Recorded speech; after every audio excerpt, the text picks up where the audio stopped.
Serge Audette est entré par la porte avant du palais de justice de Montréal ce matin. Mais c'est en fourgon, direction la prison, qu'il en est reparti. L'homme de 72 ans a été reconnu coupable de l'homicide involontaire de Patricia Ferguson, disparue il y a 30 ans dans Pointe-aux-Trembles. Satisfaite du verdict, mais peu importe le verdict, les réponses, on les avait. Je pense que la plus grosse sentence pour M. Audette, ça sera de ne plus avoir la liberté de voir ses proches. Une décision accueillie par des cris de joie et des larmes dans la salle d'audience, incluant celle de la fille de la victime, Sabrina Ferguson, qui a cru toute sa vie que sa mère l'avait abandonnée. On est évidemment satisfait du verdict qui vient d'être rendu. Justice a été rendue 30 ans plus tard. C'est un soulagement, je pense, pour la famille de la victime. Je tiens également à souligner le travail policier dans cette affaire-là qui a pu mener à des accusations. Travail journalistique également, Marie-Christine Bergeron et le documentaire qu'elle a fait là, qui ont pu mener à des accusations dans cette affaire-là.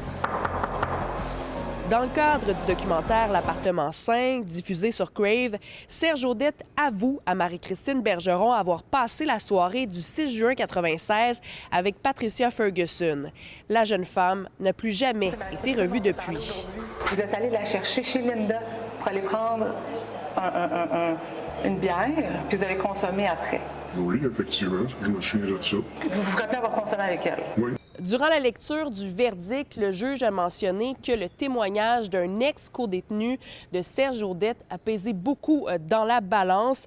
Le meurtrier lui a avoué que le corps de Patricia Ferguson ne serait jamais retrouvé. Aussi, grâce à une note qui aurait été présumément écrite par la jeune mère de famille en 1996 et retrouvée près des lieux où elle a été vue la dernière fois.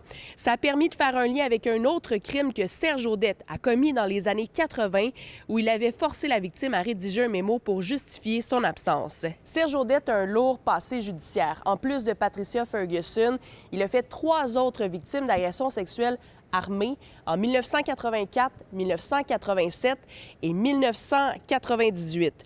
Des condamnations qui lui ont valu l'étiquette de délinquant dangereux. Après le verdict, Serge Audette a été menotté puis amené en détention. L'ex-conjoint d'une victime de viol de Serge Audette tenait à être présent. Il a scrappé notre vie à nous autres dans notre jeunesse.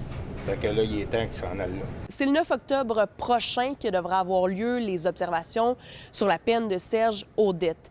La Couronne réclame une peine à perpétuité. À Montréal, Élie Mercure, pour Nouveau Info.